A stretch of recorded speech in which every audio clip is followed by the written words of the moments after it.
اللهم اغفر لوالدينا وارحمهما كما ربونا صغارا.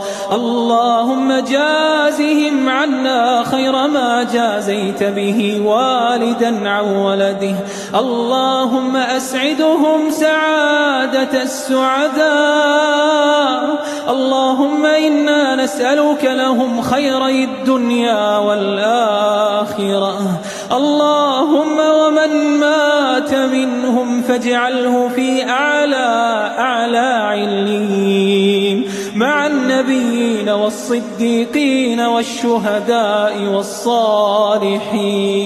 اغفر لهم وارحمهم وعافهم واعف عنهم وأكرم نزلهم وأوسع مدخلهم واغسلهم بالماء والثلج والبرد وجميع موتى المسلمين.